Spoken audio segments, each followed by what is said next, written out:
Hey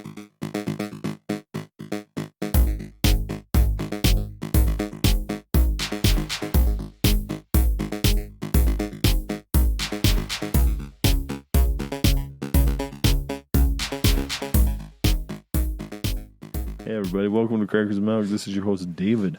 I am joined by Mike tonight, or today, or tomorrow, whenever you listen to this. We don't have our third person, Jacob. He is actually unable to do this. So we have to. So me and Mike are gonna do it together tonight, and hopefully, good luck. Yes, we do a good job in bringing to you deep knowledge of Star Wars, of what we have been learning, what we have been kind of studying, and to help you understand just little things about Star Wars that we have found interesting that helps you expand your knowledge, to see if you're more interested in Star Wars, to see a deeper meaning behind this stuff, and how people have taken the time over years and years to create this expanded universe of Star Wars, and how it all works together, from video games and all of that stuff. They bring all of it into this legends or canon, and then they put it on record on Wikipedia, and it is massively crazy. Well, but it's so fun. I'm glad that you brought up legends, because a lot of this, I'm like, I read about it, and it's like, well, it was a legend, and then it became canon. Yeah. It was a legend, it became canon. There is a part in here, we'll get to it, but there's so much interesting stuff. Okay, so what we've kind of decided and what we've talked about in doing is combining two things that kind of would help us understand the universe. Mike, he decided to talk about the timeline, to study the timeline and study what is the timelines that a lot of times in the Star Wars universe, it's confusing, because you have the Old Republic, you have the New Republic, you have Jedi Order, you have Sith Order or Sith whatever, and you're just like, what is going on here? And that's what he decided. Then I decided, because I've been listening to Darth Plagueis, I've been listening to a lot of Star Wars audiobooks, and they've talked about Outer Rim, Outer Rim, and all the planets, all the some systems, and hyperspace lanes, and you're just like, wait a minute. Ooh, you're going to talk about hyperspace lanes? I don't know if I can talk about hyperspace lanes. I don't think I can, but that's what I've been listening to that stuff, and so that stuff has been the planets, the Inner Rim, and all that stuff has been somewhat confusing, but it's also kind of nice to get a hold of it. And I just want to say this about it.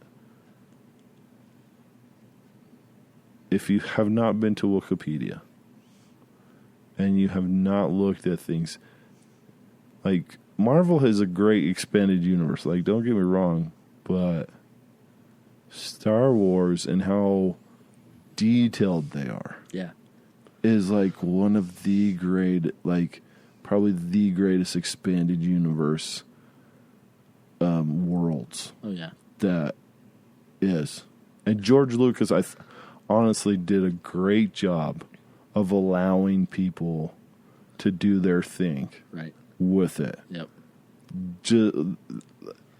That's probably the best thing he ever did. It's do your thing. Go write a book, and then we'll make it canon. Yeah. Or if not, it's it's so interesting in that. And then that's what I wish J.K. Rowling would learn how to do. Oh, that'd be cool. Give it up. Look, the core stuff, canon stuff, sure. Let other people write stuff, because they're just as crazy about this stuff as you are. That's true. And I think George Lucas, it's probably one of the only compliments that I can really give him about Star Wars and his role in it. And he was very smart with merchandise. Very smart. Very smart. Very smart. Okay, so I think some of what I got to... So as I've read some of this stuff and gotten to know, there are 10 regions? distinct regions in this universe. So it's deep core worlds, colonies, inner rim, expansion region, mid rim, outer rim territories, Tingel Arm, and then wild space and unknown regions. It's all over the place. It's all over the place. So I'm just going to kind of read the differences between some of them. Okay, deep core is 7,000 light years away. It has 30 billion of the galaxy's oldest stars. The center of it is of a massive black hole, and it's thousands of years. It was like in the 100,000s of years before BBY. Right. And BBY is the battle before Yavin, which is the first Death Star blowing up. Yeah. Okay. So thousands and thousands of years. And then you have the core worlds, the most prestigious, well-developed, well-known, least politically restrictive, heavily populated.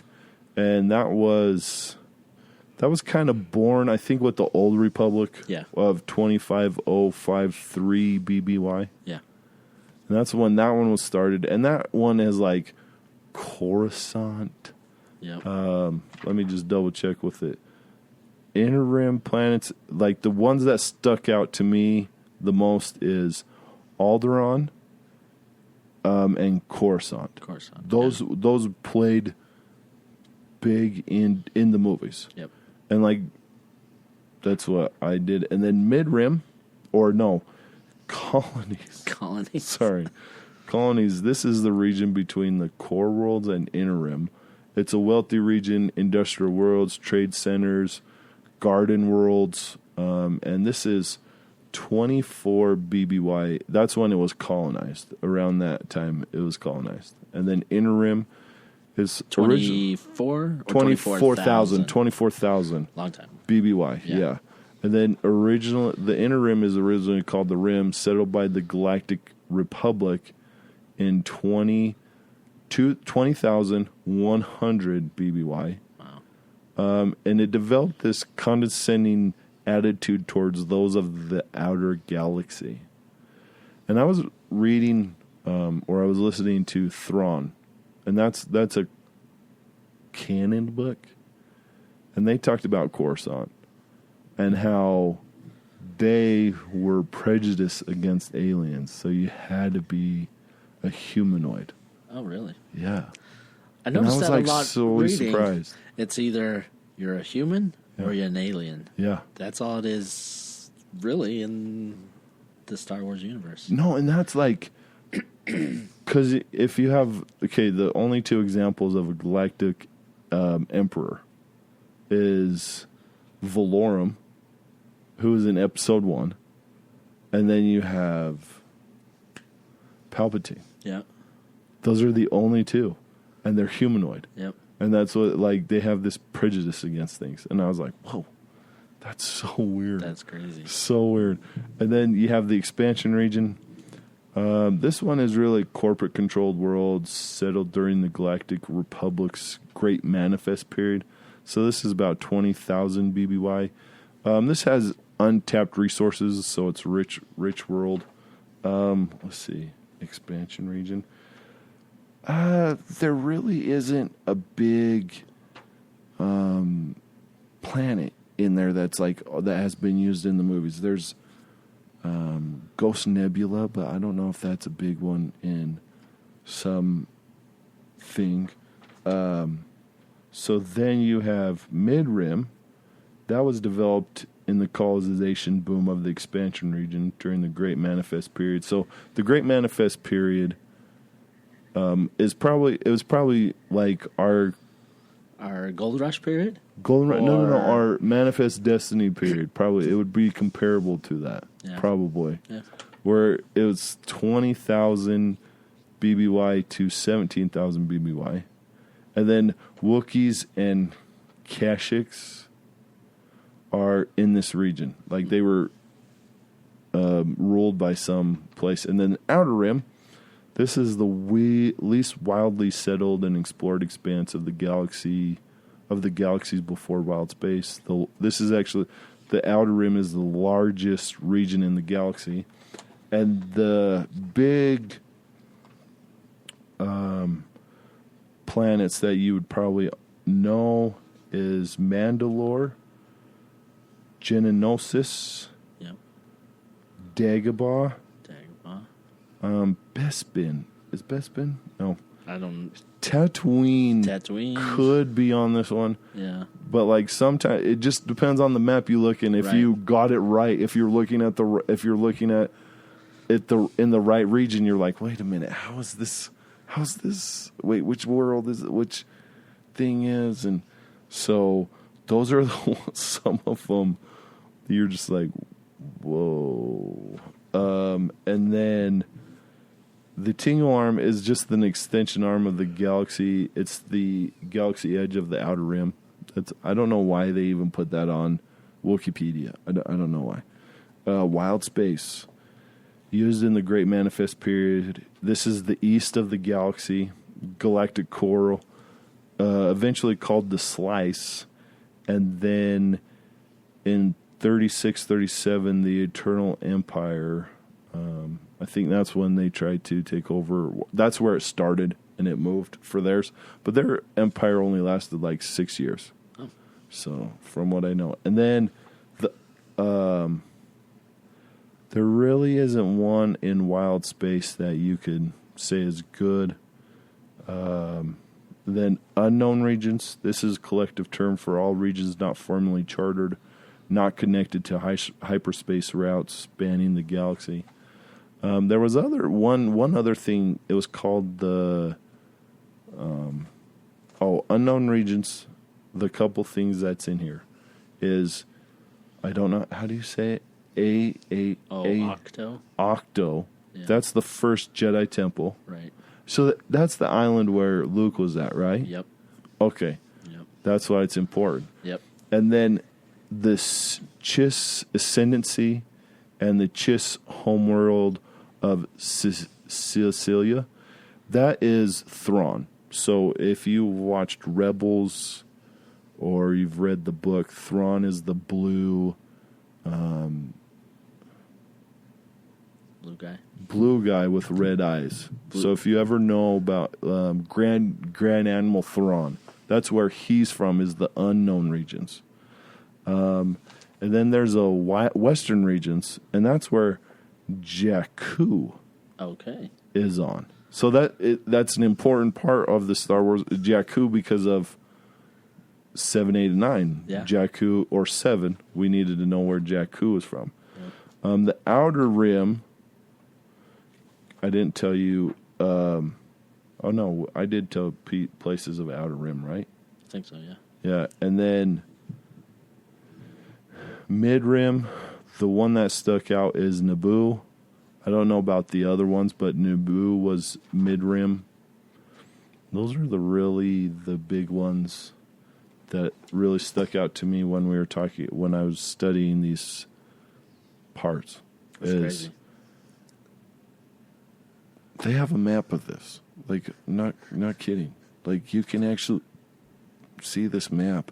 And, like, you have to study it a little bit because when they do it, it's shades. So it's like shades. White in the middle. White in the middle, and then you have to like pay attention, and then it gets like darker. Yeah, that goes out. You're just like, whoa, and then so you have to pay attention to where those regions are because I think some of the planets that I put in certain ones, like I didn't know that, and then like when you studied it more, it's like, oh, I made a couple mistakes. Yeah. So, yeah. It's overwhelming. Very overwhelming. Holy cow, it's overwhelming. But it's so fun to get to know them and to understand it. The one thing about hyperspace lanes, okay, I did try and do this. Hyperspace lanes. I didn't know this about hyperspace lanes. But hyperspace lanes, I didn't know that they were set. I always thought because like Han says, well, you have to calculate. You have to calculate it, right? And so you're like, okay, so it could go anywhere. That was all my thought. Yeah. But no, it's like this hyperspace lane. Nope, this is a well-known hyperspace lane.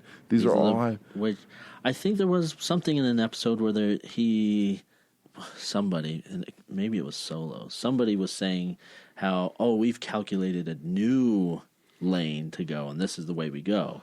So I think you could make a dirt road to somewhere, but most of them are documented. That was the Kessel Run, right? Oh, yeah. Because you had the Kessel Run where, and then the Empire was right there. Yeah. And then that droid was plugged in, and then they figured it out, and then boom. Yep. They were able to go. They were able to figure out a new route. Yeah, because it's a dirt road. Right. It's a dirt road. Because the Empire knows, well, hey, we know all the lanes. You're going to go to this planet? Well, we'll just get on the hyperspace lane and go that way, too. Yeah. Oh, man. See, and it's so interesting because, so I watched this. Have you ever? I don't know if you watch history stuff. It says Men Who Built America. Oh, I love that one. Okay, yes. That one's great. Yeah. Whereas Cornelius Vanderbilt. Yeah. And he's like, he stopped these railroad people from crossing because it's like, you can't cross on my bridge until you pay me money. And it's like, that's what the Galactic, I wonder that's the Galactic Empire, what they did was all you have to do is get control of these hyperspace lanes and then you can rule the whole thing because it's like, what are you going to do to us? Yeah. You can't do anything. These are massively important to exports, to have money. You're just like, what? Yeah, holy cow. That's something I'll be talking about too, is the Trade Federation. Oh my goodness. I'm actually good at yeah, dude, that stuff's nuts.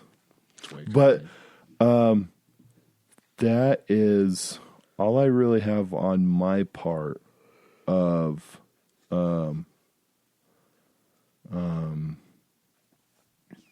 space. Of space. Because it is. You know what's cool? It's because it's basically, it's a world. Yeah. This space thing, since they know how to go hyper speed and they can go the speed of light, they can just travel around the universe just like I would travel to England or something. Yeah. It's just the way of life. That's the weird thing, too, is when they do this traveling and they do all that stuff, you would think, my thought is you can travel anytime. Yeah. And it doesn't take you that long. Right. But then, no, it takes days. It takes days. Because I've been, listening to those books, and I'm like, wait, how long are you gone for? It doesn't, a lot of times it doesn't make sense because you just don't know how long they're gone for from one world to, and how long it takes to the other world. But it's more than just like that. To me, that was always okay, fast. They're there. Yeah, they're there. And I think you brought this up in a previous episode, was why does Palpatine need this galaxy? Just go into the Outer Rims and own that place and just make yourself successful there. And I don't get why he has to. Yeah, that's the weird thing is I think the Sith part. Yeah.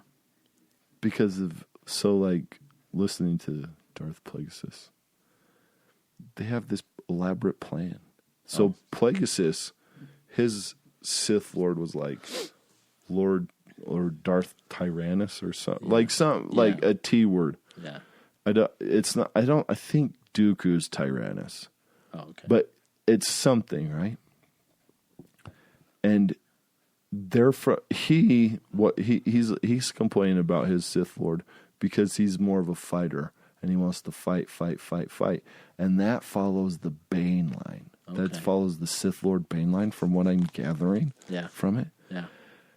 But what they want to do is really take over and not be a fighter, but be strategically, slowly taking the galaxy over from the Jedi. Yeah.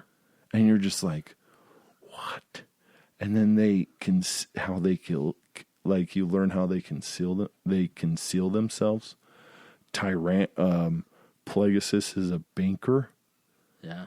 And so he has a lot of ties, but he's kept his secrecy that he's a Darth, and he hangs out with Dooku. He hangs out with the person supposedly who did the clones. Oh, really? I don't know who that guy was. But that guy, that Jedi, and he interacts with the Jedi, and they don't know. They don't even know. They don't know. Yeah. It's like Palpatine.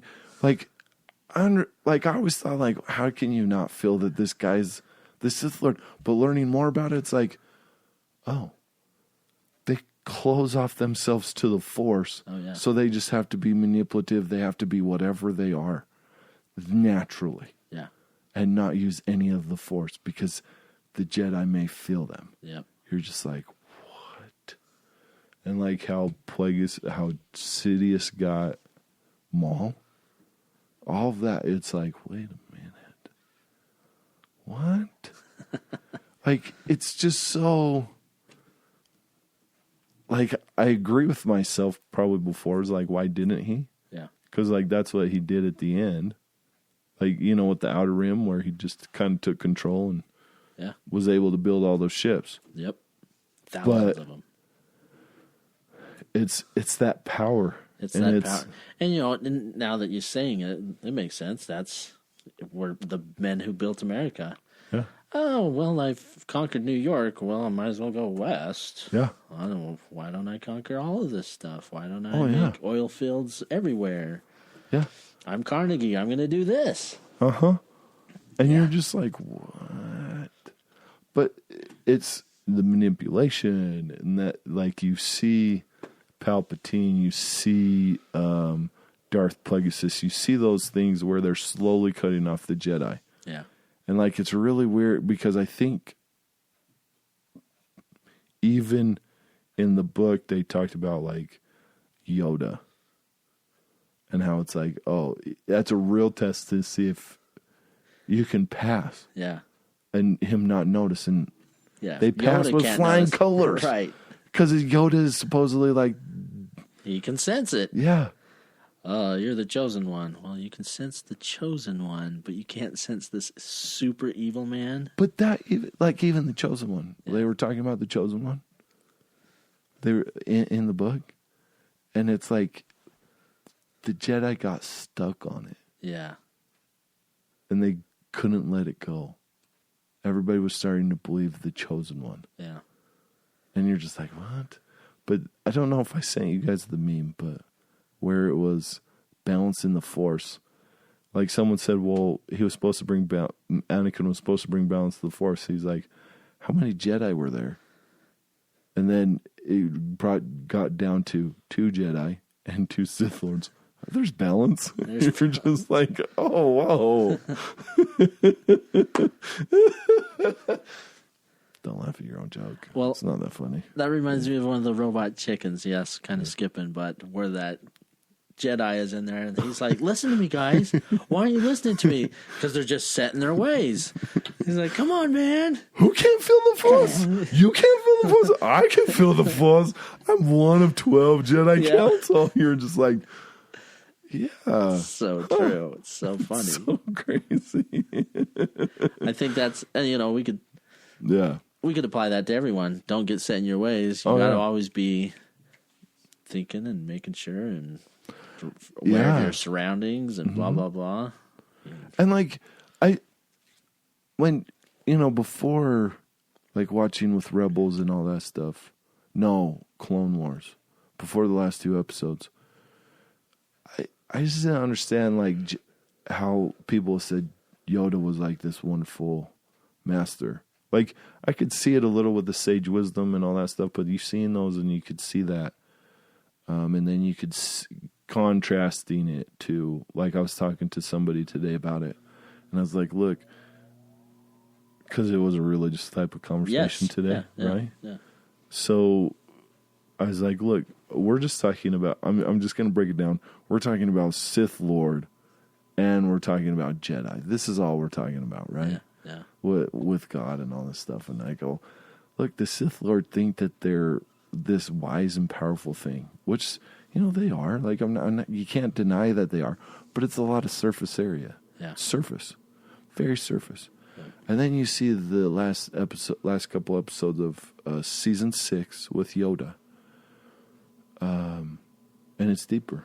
Yoda's deeper. Like when Yoda says, when somebody, I think it was Luke who asked, did Luke ask, like, is it more powerful?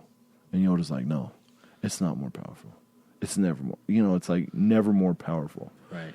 And I just said to this person, I was like, look, with the right side or the Jedi side, it's deeper. Yeah. You can go deeper. With the Sith stuff, you just can't go that deep. You could go to a certain level of deepness. Yeah. But with Jedi stuff, it's not. Man, I'm rambling. That's okay.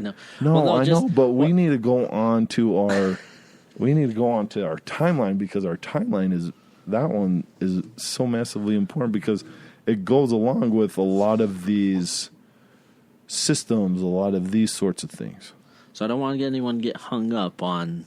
So I saw what Dave saw was 24,000. BBY was when the Galactic or the Old Republic was established. But in the timeline I was looking at, which was still on Wikipedia, they also said, well, they said it's 10,000 BBY, but so it doesn't matter. It was a long time ago. Is basically what I'm saying. A long time ago, and there's probably like factions that say no, it started 10,000, or it started 25,000. So it's like, well, it started in Coruscant, whatever. I can't even say the name. Coruscant. Coruscant. Yeah, Coruscant. It started in Coruscant in 24,000, but it didn't reach the. It could have been that. Yeah. So yeah. Galactic timeline, Age of the Old Republic, 10,000 BBY, and it went to 1,019 BBY. That's so 1,019. 1019 is 1019. Yeah, 1019. Okay. Yeah, 1,000. So that's when the Old Republic died. Is 1,019, and BBY. That was 119 years before Yoda. BBY years before Baby Yoda. No, BBY. Just kidding. BBY. Sorry. That's all right. It's a funny Dave joke. So, yeah. Key events. Old Republic, 10,000 BBY. Yeah. Jedi Order established, 10,000 BBY. Wait. That was the Old Republic. That was when it was started, The Old right? Republic, yeah. So basically, Jedi started in the Old Republic by who is known, nobody knows his name, but he's called the Prime Jedi. And he was one of the first Jedi temples was built, was in Octo. Yeah, and where Luke was in episode hiding. 8 or 7 and 8. 7 and 8. And so that's where the Jedi started, was that planet, the temple, by the Prime Jedi. Yeah. And it was kind of fun. So I'm going to put this on YouTube, but here's the symbols. We have the Old Republic symbol. Mm-hmm. This is the Jedi Order symbol. Oh, wow. This is the Prime Jedi mosaic. Oh, man. And it's crazy. And the mosaic's kind of cool. It shows a state of meditation and balance. So it's split in half, meditation, balance. It's kind of like a yin and yang sign. Yeah, a little like a yin and yang. It's a split, so a person is kneeling or has his legs folded, just sitting there, and then it's a split between a darker and a white sort of thing. So then, here's the 1,000 years of the 100 years of darkness. This is that. Well, wait. The 100 years of dark, is that between the Old Republic and the New Republic? This is when the Sith began. And but this is right there. This is This is around that time. But it's called the 100 Years of Darkness. Sorry, no, it's different. But this is Legends. This is Legends. And see... So, no, what I'm saying, 100 Years of Darkness is canon, but this next part, 100 Years of Darkness was a period of time in which a rogue Jedi, here's the legend, his name is Ajunta Paul. Okay. And that's in a book, but it's not canonized. Maybe it will be canonized. Hopefully. You never know. And Ajunta Paul was around 7,000 BBY. So this is when the 100 Year of Darkness started, was 7,000 BBY. Yes, it's between 7,000 and 6,900 BBY. Yeah. And so Jedi existed for 3,000 years with no Sith. Oh. So we have no Sith. No recorded Sith? Right. No canonized Sith. Because, like, in Plagueis and all them, it's like, there's Sith there because it seems like that's the same thing. It doesn't matter, like, when the Sith were a part of it, or when Palpatine and Vader were ahead, there were still Jedi that were coming out, people with, the Jet Force. Yeah. Force sensitive and that sort of thing. So, this guy, Junta Paul, he came to believe that the true power of the Force lay not through contemplation and passivity, but that by tapping the dark side could its true potential be reached. Yeah. So this led to the formation of the Sith, who were once considered brothers in the Force with the Jedi. We know that. Yeah. The birth of the Sith led to a number of wars over a course of galactic history. And there's the emblem of the Sith. So that's the Sith emblem. I didn't know the Sith had an emblem. It's just this white circle in like a 4... It almost looks like a maple leaf, but not really like a maple leaf. Yeah, it's the Canadian maple leaf with the circle in the middle. Yeah. So the Mandalorian Jedi Wars. Oh, man. So we have the Sith now. They've started in 7,000 BBY. Yeah. And then 5,000 BBY to 4,000 BBY, 1,000 years, the Mandalorian and Jedi Wars are happening. Which is massively important because if you remember in Mandalorian, the TV series, they talk about how Yoda isn't a natural enemy, the baby Yoda, whatever, is a natural enemy to the Mandalorian. To the Mandalorian. Yeah. Yeah. But he still has to take care of him. Yep. So that's why that's important, people. After the 5,000, so I didn't really get a whole bunch of information on some of these things. Yeah. I'm just kind of, this happened, this happened. Hyperspace lanes happened around 2,500 BBY. 2,500 BBY? So they were just, I don't know how they were traveling through space. That and if they were, nuts. I wonder if... I mean, it's just like the railroad, right? Let's just kind of get our way to the west.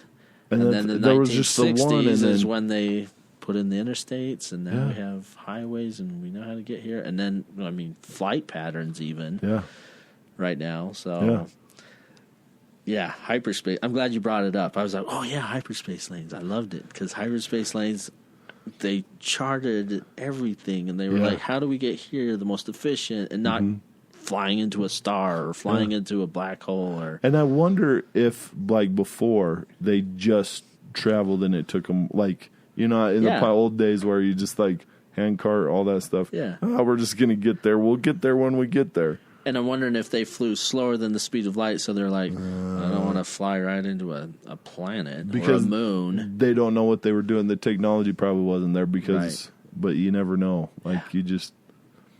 It's interesting. Yeah. All right. 1019 BBY. The Sith Jedi War. So they've fought. I mean, they've had fights before. But now this is the Sith Jedi War. The Sith wages war against the Jedi and the Old Republic. By the way, Jedi, most of it... So you have the Old Republic, which is a government, right? The Jedi, what's their purpose? Have you seen it? Isn't it to bring peace and justice. They're the religious arm of the government. So the Jedi is like, you've got... That's why they always say it's your old religion. This religion went out of date. Yeah. So they were the religious part of the government to help the government or bring peace. We're the religious side. People, you can practice, you can build you can build up your trading stuff or mining, but we're here to bring peace and be the peacemakers. So that's why, the Sith are like, okay, we don't want this government, the Old Republic. We are against the Jedi. So the Jedi and the Old Republic, which saw the fall of the Republic capital Coruscant. Coruscant. Well, Coruscant. Yeah, Coruscant. This is cool. I love this. Okay. This allowed the Sith to build a shrine on the planet. Have you read this? So that they won this battle of Coruscant. The Sith built a shrine on the planet, then exuding the force of the dark side. However, the Jedi eventually repelled the Sith and reclaimed Coruscant. Yeah. The Jedi also hoped that the replacement of their temple over the shrine, so they built a temple, the Jedi temple on top of the shrine. Okay, this is crazy. They hoped that the placement of their temple over the shrine and the presence of so many light side adepts within would serve to neutralize and cap the dark power inherent in the shrine, and eventually return the Vergence to the light side. But over the intervening millennia, so 1019 BBY to 19 or right, whatever, and 19, and if you think 19 BBY is when the Empire takes, that's when they take over the Republic and they become the Empire. So 1,000 years. Yeah. 1,000 years later, so over the millennia, the dark energies of the shrine seeped upward and outwards, weakening the Jedi Order. Yeah. However, even the most powerful Jedi Masters remained completely unaware of this fact, and they believed that the shrine's power had been successfully contained. Yeah, overconfidence. Yeah, overconfidence, and if you think about it, it's, once again, religious-y kind of stuff. If you're just like, oh, we're fine, but there's like evil things that are around you, you're just like, oh, we're good. But sometimes I think, okay, well, should the Jedi Masters, should they have even built there? I mean, I know they were trying to protect, and maybe they don't want this bad influence to come out of the shrine.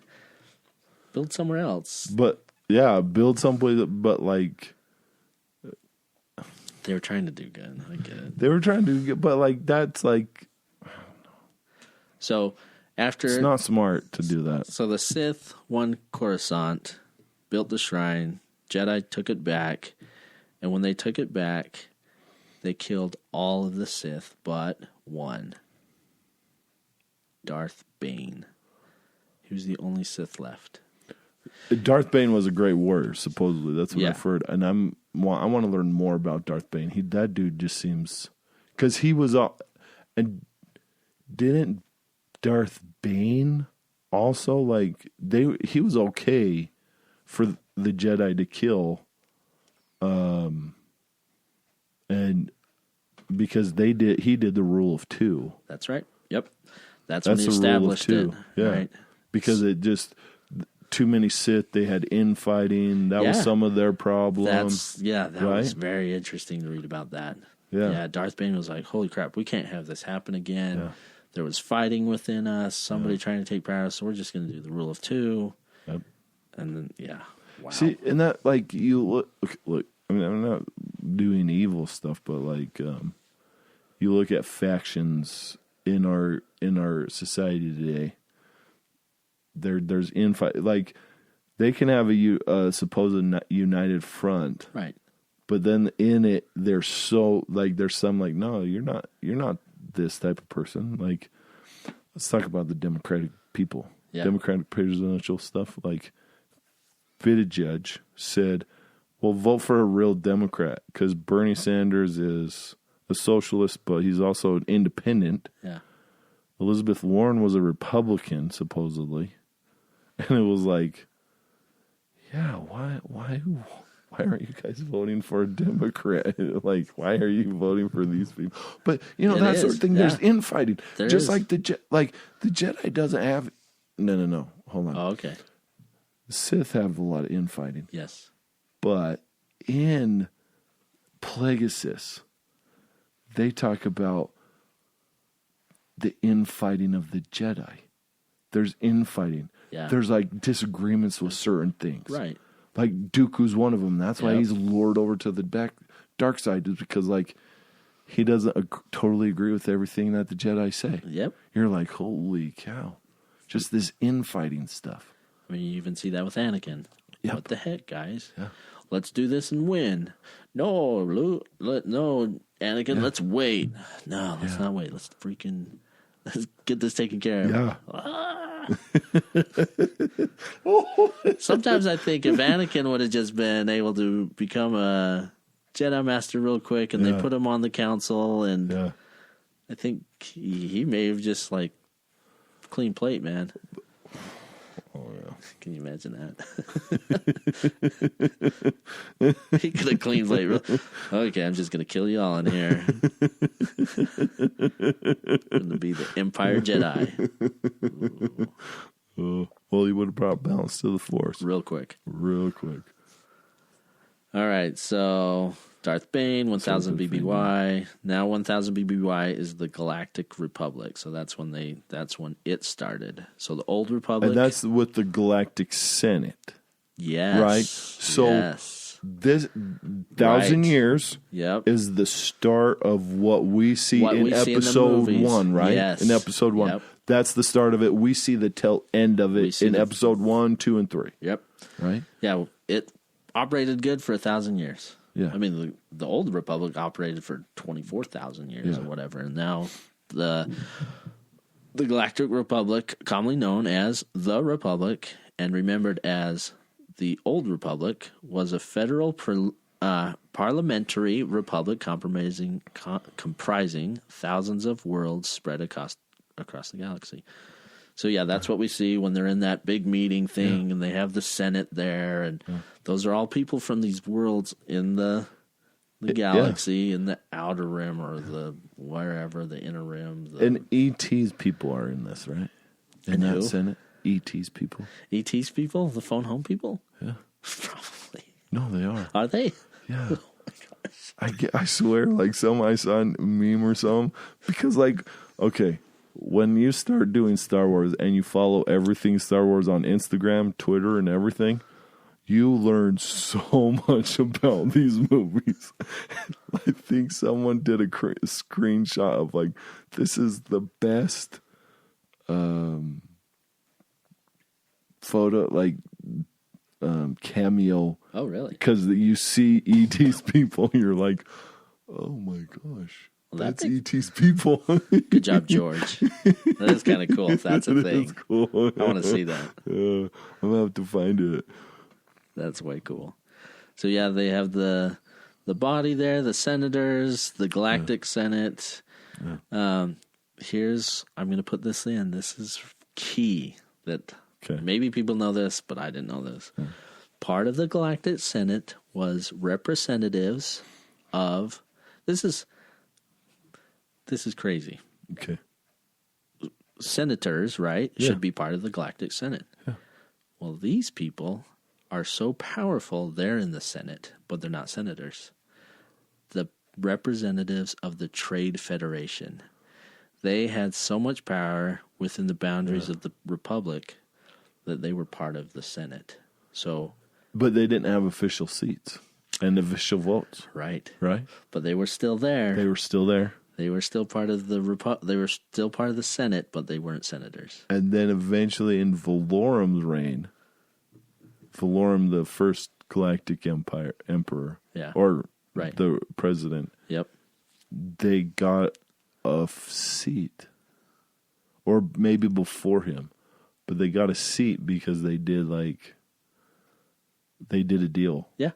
Right. Like with somebody. I don't know what they did a deal, right? That's Do you have why, that? Yeah, that's going to come up. Yep. Sorry. Oh, no. Sorry. Oh, man, I jumped ahead. No, that's fine.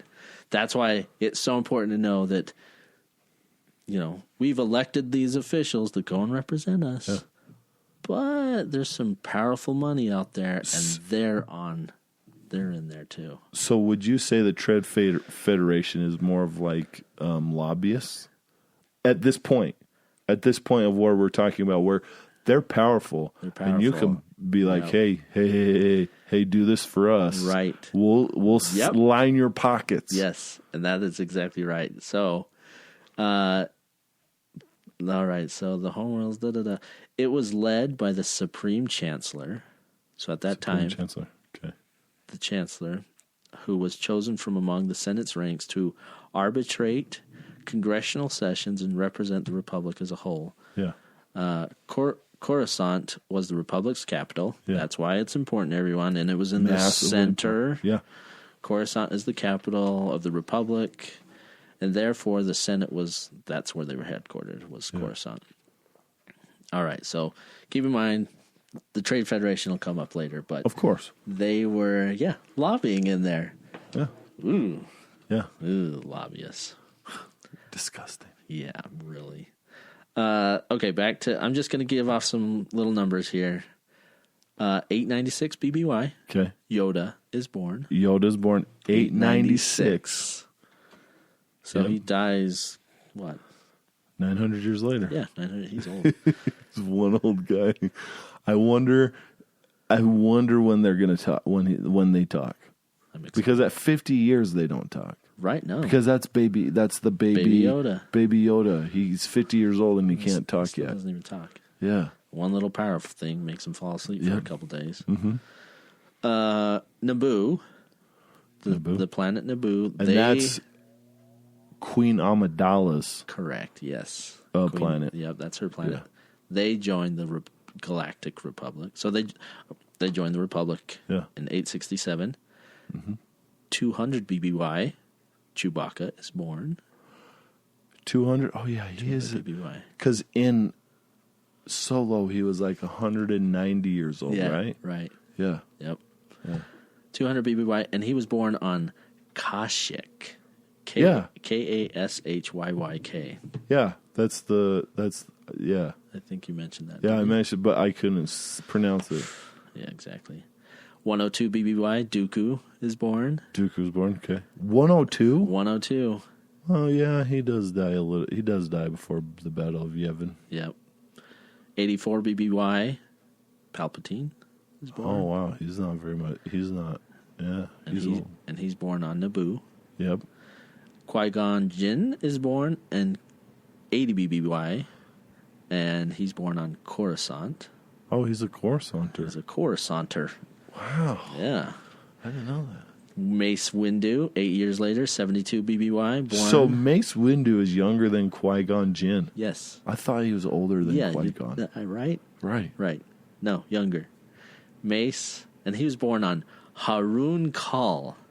Yeah. 57 BBY, Obi-Wan. And this is kind of a fun fact. Yeah. He was born on, does anybody know? Write in the comments below. Yeah, write in the comments below. But I'm going to tell you anyway. Actually, maybe I should tell you, but I want everybody to... No, I don't know. He's born on Stewjon. Stewjon. So Stewjon was canonized by George. Yeah. He was on a show, the Jon Stewart Show. And Jon Stewart said, well, where was Obi-Wan born? And he's like, Stewjon.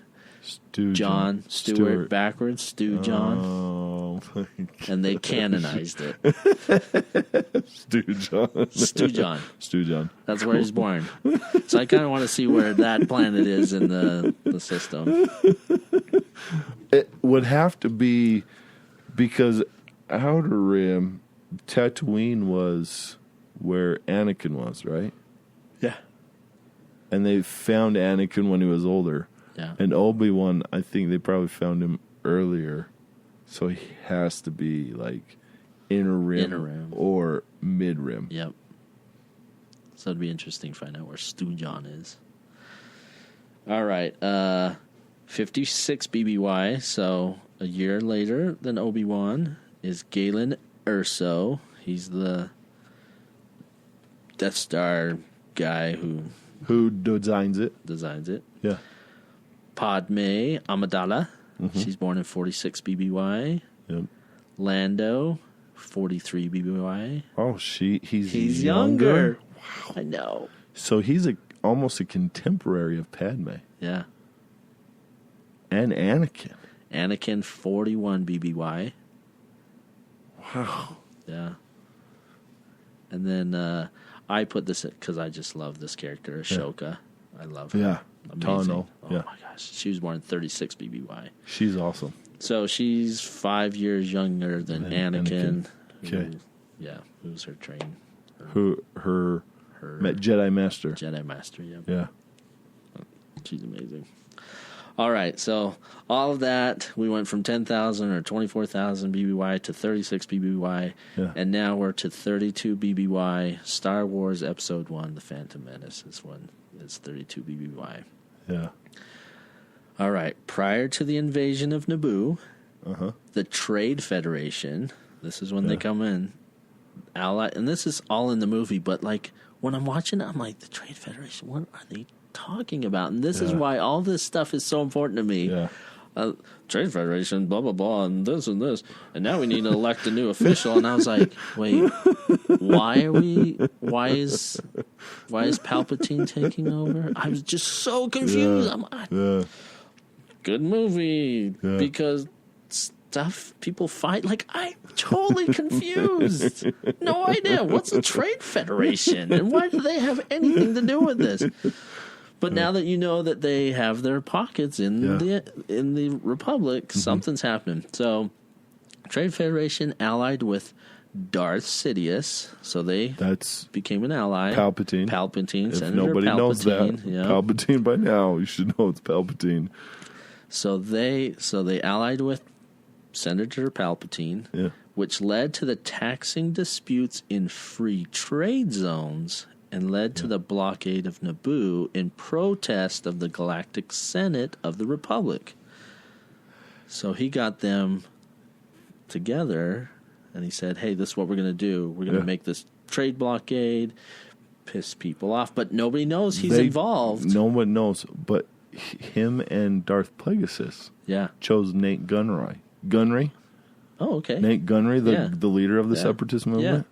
Or the leader of the people who are blocking Naboo, chose him because of his ambition, but his willingness to listen. Oh wow! Because I think they were Force weak or they weren't, so they can manipulate him. Right. And so you're just like, what? And so so you're just like when I'm listening to this, it's like, yep. Palpatine does that. Palpatine does that with him and Plagueis.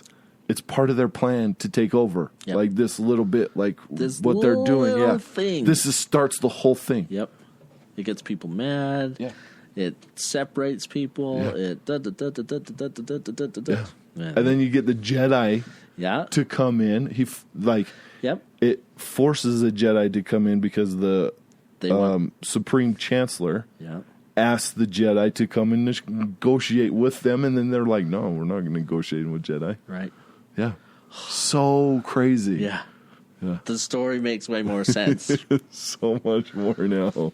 So, same year, Senator Palpatine, or Darth Sidious, is elected Supreme Chancellor of the Galactic Republic. Obi-Wan, he's 25 years old at this point. He's promoted to Jedi Knight and is permitted to train Anakin, who is 9 years old. Yep. 32 BBY again, Han Solo is born. 32 BBY. Wow. And 31 BBY, Kira is born. Kira is the one that Han Solo is on the planet with. Oh, yeah. I thought I'd put her in there because, 32 or 31? 31, so she's a year younger. Oh, she's just a year younger. Yeah. And it's important because she takes over Red Dawn. Yes. Which is run by Darth Maul. Yeah. If you guys have not watched Solo, I'm sorry to spoil that with you, but Darth Maul, or Maul, because they call him Maul, He takes over Red Dawn after, or he's in charge of Red Dawn. Yeah. Yeah. All right, 24 BBY. Okay. Okay, so we've got the Trade Federation, and we've got the Chancellor, or we got the new Palpatine is the Supreme Chancellor now, so he's over the Senate. Yeah. So he sends Count Dooku, and he says, "Hey, Count Dooku, you need to deliver the Raxus Address." And this is in... Is it in Rebels that he does this? It's in one of them. So the Raxus Address is the Confederacy of Independent Systems. That's when it's founded. Okay. So this is where Dooku forms his alliance. Correct. Or Darth Sidious forms his alliance using Count Dooku as the front of it, so people will be like, "Oh, he could still stay behind the scenes as Darth Sidious. Yep. He could still pretend and Palpatine." And I think it is Rebels because they eventually maybe it's Clone Wars where they eventually take over the banking. Yeah. Yeah. Okay. There's the symbol for. It's just a hex. Is that a hexagon? 1, 2, 3, 4, 5, 6. I don't know. Maybe a hexagon. Something. Blue outside, and then something on the inside. Yeah. A little dot on the inside. Yeah. So, in the movie, the Confederacy of Independent Systems is also known as the Separatists. And so, a lot of the time, General or Chancellor Palpatine is always like, "Oh, we need to get those Separatists." Well, he created the Separatists. Yeah. He's controlling every side of the whole movie. Like, everything you see is controlled by him. Yeah.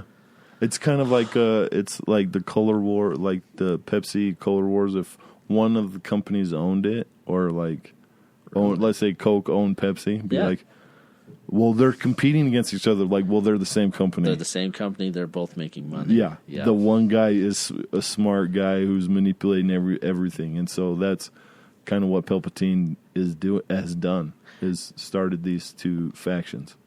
I could see that. I would think that still happens today, and we just don't know it. But yeah, well, anyway, in our government, there's no difference between a Republican and a Democrat. Exactly. Yeah, they're all the same. They're both Americans. Yes, but yet they argue with each other so much. So frustrating. So we've got the Separatists. Yeah. Was a partially reorganized galactic government that controlled a portion of the Mid-Rim and Outer Rim. Yeah. Formed by thousands of sectionist star systems on the grounds of excessive taxation and corruption with the Galactic Senate. So he's creating a different government for these other worlds that are the outer, the Mid-Rim. Yeah. So they're the Separatists. But there's the Galactic Senate still. So you've got two governments. And who's behind it all? Still Palpatine. Oh my gosh. So, but it was led by Count Dooku, who served as the alliance head of the state. Yeah. In addition, the Separatists were secretly supported by several corporations. This is cool. Yeah. They were supported by the Trade Federation, head by Viceroy Newt Gunray. There you go. There. The Techno Union, led by Wat Tambor. The Retail Caucus. The Intergalactic Banking Clan. And that's the Munes, right? The Munes, yeah. The Munes own the Intergalactic Banking. Yep. And Mune, the well-known Mune, is Darth Plagueis, who is Darth Sidious' Sith leader. Sith Lord. So yeah, you've got a whole new all the like all these bad guys that are yep. It's so awesome.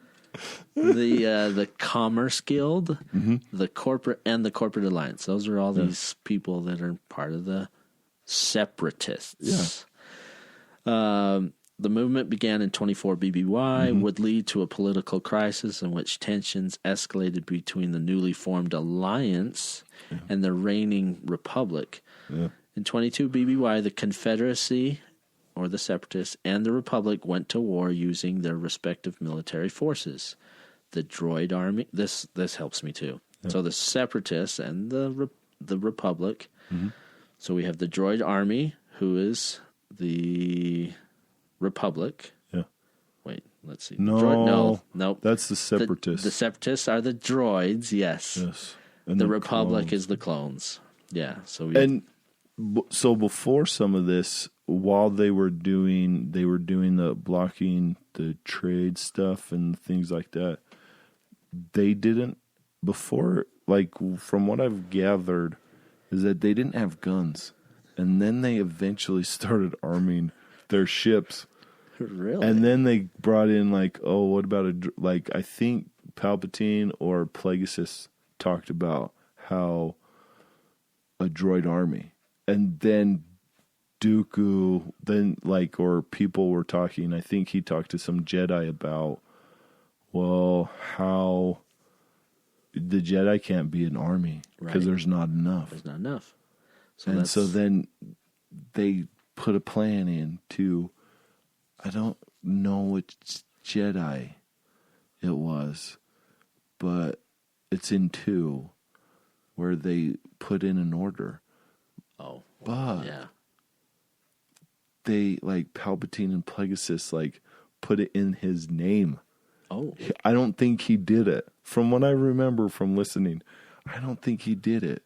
I think they pretended to be him, ordered it from the Caminos, and they just started. Oh, man. But I want to break it down just a little bit, right? Yeah, you got the... Sorry. No, you're good.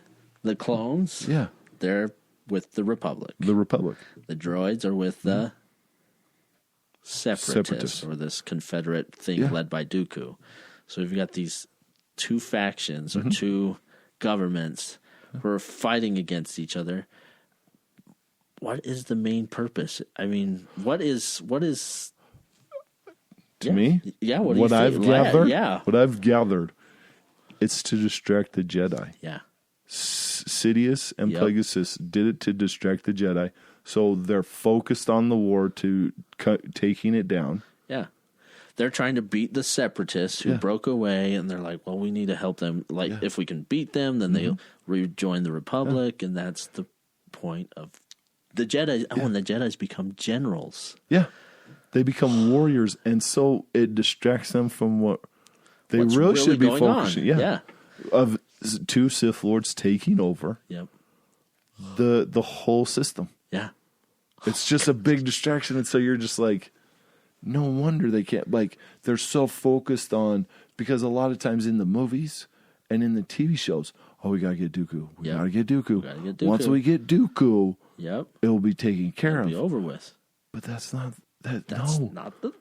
He's the distraction. He's just the distraction from everything because it's Sidious. Yeah. Plagueis puts the idea in Sidious, and Sidious just takes it over and does it himself. It's crazy. You're just like, what? All right, man. Star Wars makes so much more sense to me now. Oh my goodness. I think we have become Star Wars nerds. Yeah, we're definitely. I think you and I have become Jake still can beat us. Oh, he'll beat us. He can kill us, but we're nerds, people. We can almost hold our own with him. Yeah. Almost hold our own. It does. It makes, if anybody listens to all these and you really want to, it makes the movies way more enjoyable. Mm-hmm. I feel like I know. Okay, I hated episode 1. Yeah. I hated it because everybody else hated it. Yeah. But now, stories tying together. Now I'm going to start reading books about it, probably. Have you watched on Disney Plus? Yes. They've in added 4K. They've added some things. Yeah. Like when Anakin is going with Princess Amidala and Jar Jar Binks. Okay. Qui-Gon's and he keeps looking back. But he's like, go with them. And you're just like, wait, why did they put that in there? I didn't know that they put that in there at all. That's crazy. Yeah. Like, I just saw, I was like, whoa, that's weird. Yeah. But yeah. He's the more the nerd guys. I don't notice that. I've been watching some Star Wars stuff, I just needed to, but yeah, like Star Wars, everybody. Star Wars. Holy crap, if you ever want to become a nerd, Star Wars, for sure. Okay, 24 BBY, right? Yeah, and then 22 is when those wars started. The following 3 years would see clone wars rage across the galaxy, with the Separatists rapidly attempting to bring the Republic to its knees. Unknown to the majority of the galaxy, however, the war was merely a ploy. Supreme Chancellor Sheev Palpatine, the leader of the Republic, was a Sith Lord called Darth Sidious, who controlled the Separatists through Dooku, and therefore influenced both sides in the war. By 19 BBY, the Confederacy, or the Separatists, suffered several major defeats in the Outer Rim. As the end of the war approached, after Dooku's death, the Separatist Council was executed on Mustafar. By Anakin. Yep. With the subsequent shutdown of the droid army, the state rapidly collapsed as the war came to an end. Following the end of the hostilities, trade groups that had supported the cause were nationalized, and most of its remaining star systems rejoined the Republic's successor state, the Galactic Empire, whether voluntarily or under threat, while some elements fragmented into several holdouts.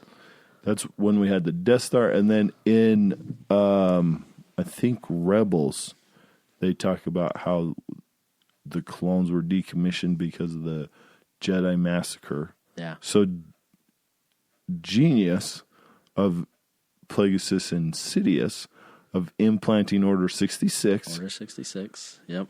Killing the Jedi, then blaming the clones, and then they can have a fresh army because of that. Yeah. From all over the galaxy. It didn't matter. Yep. They weren't clones anymore. And then that is 22 BBY, Star Wars Episode 2, Attack of the Clones, and that's Order 66. Yep. Yeah, there is a lot to read on that one, but Dave just summed up.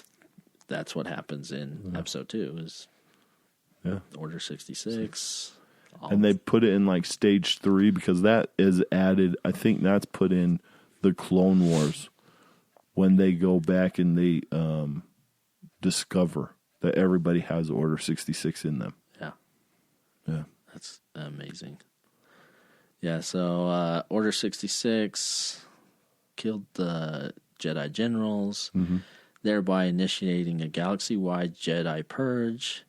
Palpatine then declared an end to the Clone Wars in an extraordinary session of the Senate and proclaimed the transformation of the Republic into the First Galactic Empire and the Galactic Senate into the Imperial Senate.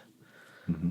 So 19 BBY, the Jedi Order collapses. So that's the end of the Jedi Order. They started in 10,000 BBY. Ended in 19 BBY, yeah. BBY. And that the only two that were really left over was Obi-Wan. Yep. And Yoda. Known Jedi. Right. And that's the thing. Because there's more, because there could be other Jedi on the Outer Rim, or they could Rebels, be... Right. Because Rebels is, I think Rebels, the TV series is, Tano is still alive. She's semi-Jedi. Then you have the people in the Rebels TV series that they're after, they're before the Battle of Yavin, then after the Battle of Yavin. There's still a Jedi. There's still some. Yeah. It's just like Siths. There's always somebody that can be turned to the dark side or whatever, because they're all born with some people. It doesn't stop. Yeah. Just doesn't stop you being born with the Force, right. Being Force sensitive, either way. 20 BBY, construction of the Death Star begins over Geonosis. Yeah. Genesis, whatever it is. Geonosis, I think. Geonosis. Yeah. Then 19, sorry, that kind of jumped around. 19 BBY is when everything goes to crap. 20 BBY, the Death Star. But 19 BBY is Star Wars Episode 3, Revenge of the Sith. Now, it makes more sense why it's called Revenge of the Sith. Yeah. Because he is the Sith, and he's killed all these Jedi, and he is taking out some revenge. Yep. And that's when the Galactic Empire starts, or as all of us call it, or, most of us know it, the First Galactic Empire, the New Order, or simply the Empire. The Empire, yeah. The Empire is the new Republic. So the Republic with the Senate now is the Empire, and who's the Emperor? Palpatine, yeah. And his apprentice, Darth Vader. Darth Vader, yep. So, just to read a little bit on the Empire. Secretly ruled by Dark Lord of the Sith, Darth Sidious, publicly known as Emperor Palpatine, the new regime rose to power with a groundswell of populist support, promising peace and stability from the destructive Clone Wars. So, I love that part. He created those wars. Yep. People got terrified in the whole system, the regions. Mm-hmm. Oh, man, clones are fighting. Droids are fighting. Okay, now it's all over, and now I'm the Emperor, and I'm going to bring peace to everyone. And so everybody's like, oh, sweet. Well, I'm on your side then. Yeah. Uh-huh. And just a quick fact, one of my mission to Spain, and the king there, everybody loved him, even though he was oppressive and didn't let...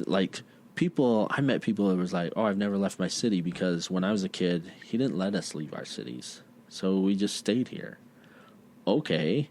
Well, that's now he's gone.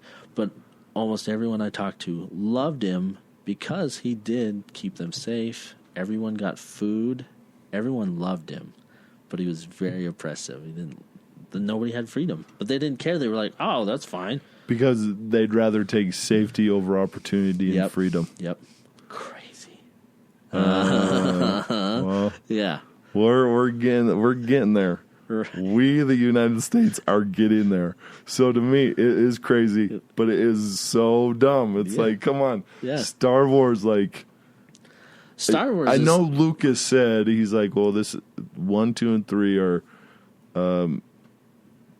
what he thought is a thing on what our government is now. Yeah. To me, I don't sure, but I don't see it that way. I see it more what progressives want it to be now. Yeah. It's becoming more restrictive. You can't, your language, you can't say certain things. You'll get in trouble. Yep. And so, yeah, I see that. I see the Galactic Empire, and even before it being more, that's what Bernie Sanders wants. Star Wars, Star and Wars what other people want. So, wow. Yeah.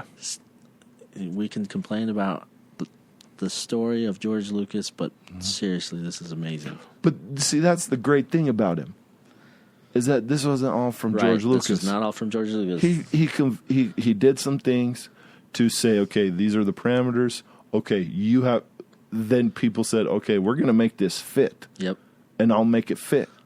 And they did a good job. These people did, a great job at making it fit. Okay, sorry. No, you're good. Going back to that, the Clone Wars and the Droid Wars, I found over the course of I think it was 4 years of fighting, 24 to 20. Or was it 3? Because you years? Said, 21. There were 36 battles listed. So, wow. I could see how that would make people go, let's take the peace. Let's let the Empire take over. Because of the money and all that stuff. Because even in Clone Wars, it was talking about money. People were doing this money thing, and you're like, yeah, it's costing us money. Yeah. We got to stop. Yeah, how are we supposed to survive? Yeah. The subsequent age of the Empire would last only 2 decades, in contrast to the centuries of the Republic era, but not before the Jedi Order was systematically purged and almost eradicated, and the galaxy largely conquered. All right, here's some fun stuff. Yes. Beginning 19 BBY to around 18 BBY. Yeah. And this lasted until 0 BBY. Okay. Early rebellion against the Galactic Empire. Yes. The early rebellion. So after the Clone Wars, before the Galactic Civil War, an early rebellion against the Galactic Empire was waged by a collection of rebel cells that ultimately formed the Alliance to restore the Republic. These militant cells were covertly organized by Senator Bail Organa. That's Leia Organa's adopted father, Yes. if everybody remembers.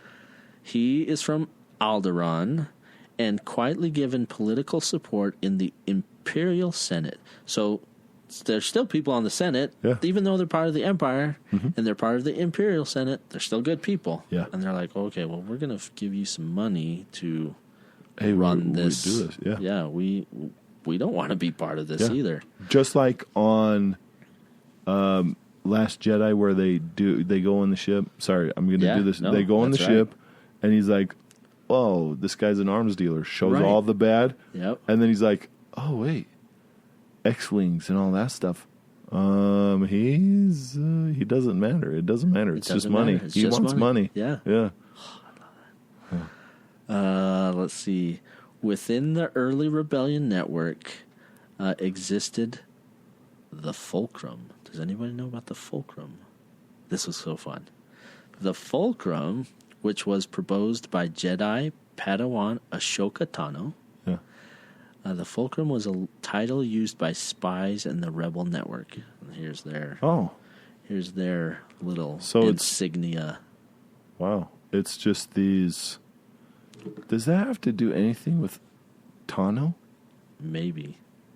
Because it kind of, like, it's these two lines and it has ridges like this, comes down, and then there's two diamonds on the side.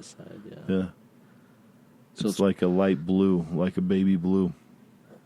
The Fulcrum, so yeah, these are spies in the Rebel Network, which is cool because, it's just so cool. Yeah. This fun stuff. All right, so that was created in 19 BBY. Mm-hmm. Luke was born. Leia was born in 19. 19 BBY, Obi-Wan and Yoda go into exile.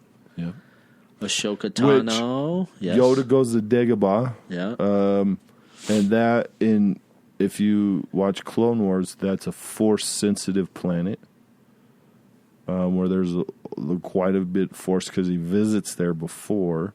And then Obi-Wan goes to Tatooine, takes Luke to Ben, his Uncle Ben, Beru. And then Leia, of course, goes to the Organas on Alderaan? Alderaan, yeah. Yeah. That's it. Okay, yep. Alderaan. Yep. Okay. Alderaan. Sorry. Well, that's kind of cool, Yeah. Another subplot within it. Yeah. Leia gets to go to this rich place, and poor Luke has to... He's a farmer. Yeah, he's a farmer. And he has the desire. Like, it's really interesting that he gets there, and she gets there, and they both have the desire. Yeah. Like, deep down desire to fight. You can have a desire to fight even if you're poor or you're rich. Yeah.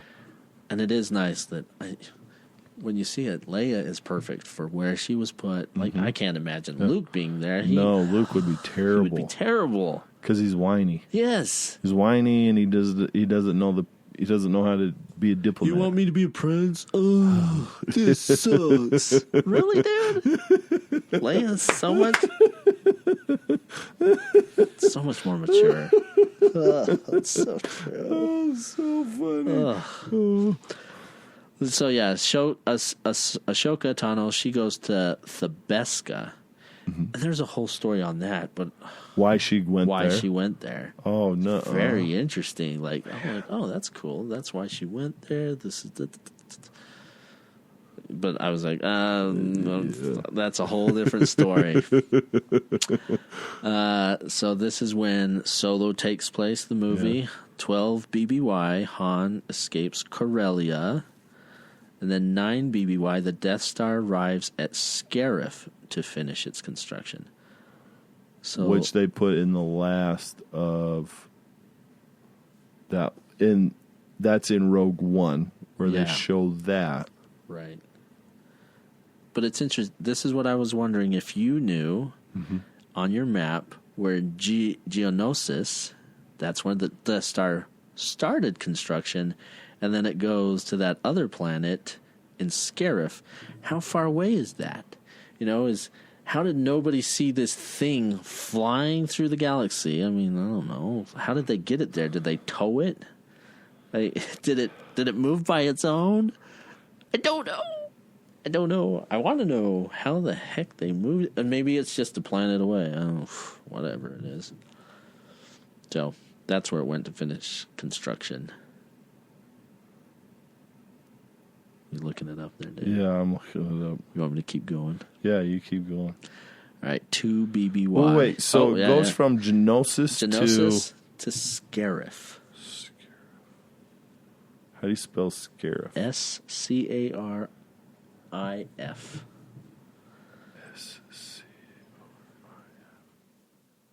don't know if it's... Where's Geonosis? Is it an inner rim? Geonosis is outer rim because you have to have outer rim because then nobody knows. Nobody knows they're making it. And then Scarif. I'm just trying to... If I have... Okay, how do you spell it? SCARIF. Okay. It's an outer rim territory. So it's also outer So rim. it should be an outer... Yeah, it should be in the outer rim. I don't have it, but it has it. Yeah, oceans, rocky, volcanic island for outer rim. But, and that's canon, too. Yeah. There was a reason they moved it there. I think it was for protection. Yeah.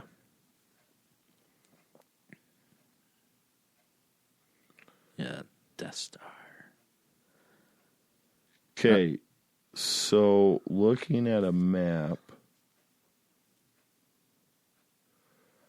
you have Geonosis, which is on...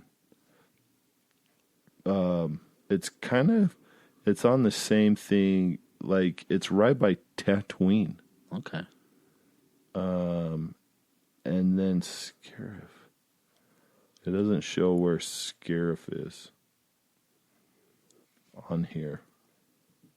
Because this is a small one and it's not like in your face huge, but yeah. So we're going to jump 7 years to 2BBY. Yeah. Mon Mothma forms the Alliance. She is the woman in white in 4, right? Yeah. Okay, that's Mon Mothma. Mon Mothma. And she's in Rogue One? Rebels? Oh, she's in Rogue One, but she's also in Rebels where she says something and they rescue her. And then in Rogue One, she brings the factions together, right? Yeah. Of the rebels. Right. Yep. So you've got the early rebellion against the Galactic Empire that was started by Bell Organa. And then in 2BBY, you got Mon Mothma. She forms the Alliance to restore the Republic, or we known as the Rebel Alliance, the Alliance, the Rebellion. And see, these are reasons why I get so confused watching these movies. Because I'm like, they use different terms for the same thing. They're like, oh, this is the Rebel Alliance. I'm like, oh, okay. And now the Alliance is fighting. I'm like, wait.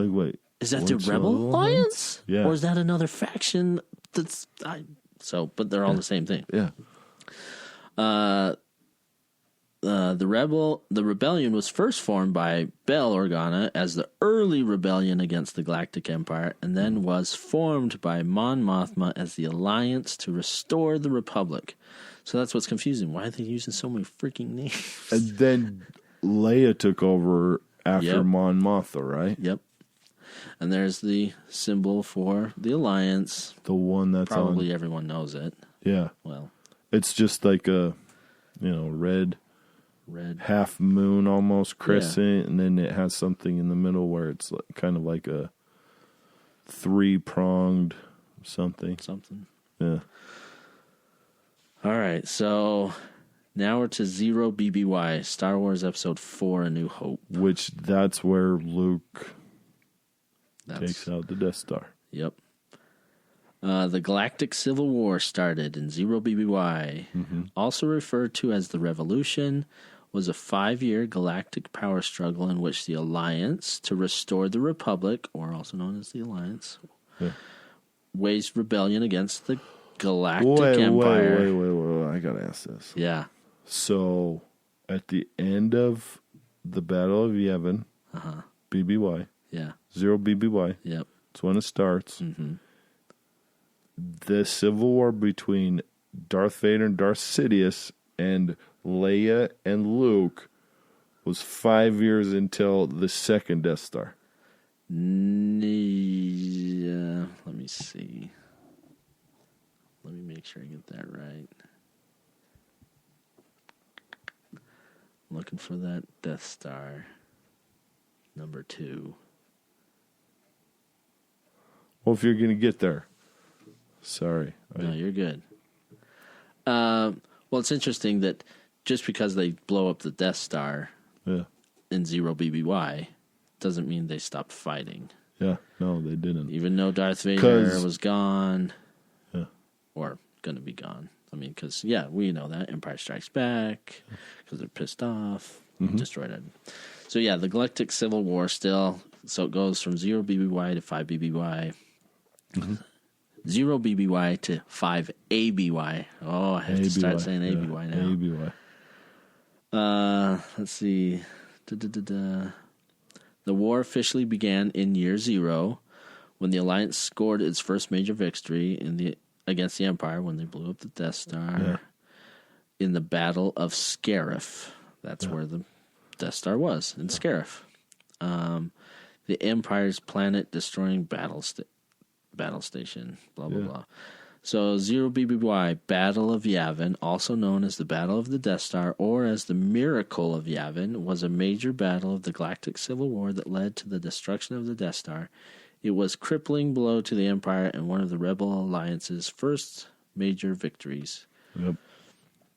Which, must be amazing. You've got the Galactic Empire, who has lots of money. Yep. And you've got these little senators that are like, oh, here's some fighter wings. And the only reason they win is because we have the map to shoot in this little 3-meter wide thing, whatever it is. But see, so this guy named Malcolm Gladwell, he wrote a book called David versus Goliath, David and Goliath, right? And the whole book, you can listen to the first chapter and you get the gist of the whole rest of the book. It talks about how the underdog always wins. It's a story about underdogs, right? So he talks about it where everybody thinks that Goliath should have won, but in reality, because David didn't fight the way Goliath thought he was supposed to fight, David won because it was a surprise attack. These people, the Empire, said, well, who cares? They can't beat us because of the invincibility. We're invincible. Yeah, we're fine. But then dummies, like most times, they don't fight that way. They don't fight the way you fight because they know they'd lose. Yeah. So they fight differently. Yeah. And then their percentages of winning is higher than not winning. So it's interesting. Us winning against the Redcoats. Yeah. Well, there you go. Another Redcoat thing. Let's just march until we get to the battle. Why? Can you not run around with your guns? Yeah. No, let's just walk in there. Because they were regimented by rules and regimented by things that's what they had to do. The rebels had to go by the seat of the pants. They could have plans, but they could be destroyed with those plans. Yep. So they had, Luke could have lost. Luke could have been shot and killed, but Han came in. Yeah. He wasn't supposed to be there, but he came in. These little, It's amazing. So crazy. All right. 0 BBY still. Evacuation of Yavin 4 as soon as the award ceremony is over. General Jan Dodonna addresses the assembled rebels, telling them that the base should be evacuated immediately for fear of Imperial retaliation. Well, yeah of course. 1 ABY, Rebel Alliance establishes Echo Base on Hoth, the sixth planet in the Hoth system. 2 ABY, Poe Dameron is born. Poe Dameron, yes. Yay, Poe. Which, awesome stories with him, too. Like, how he joins this, and he's Poe is, he's awesome. They're going to do a TV series on him, aren't they? I think I've heard something about him. I think Lucas is doing it. Poe is, that guy. He was a bright awesome. spot. Yeah. He was a bright spot for the last 3.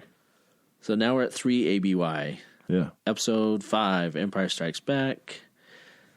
Battle of Hoth. Battle of Hoth. The Alliance suffers a costly blow when the Empire attacks Echo Base. Yeah.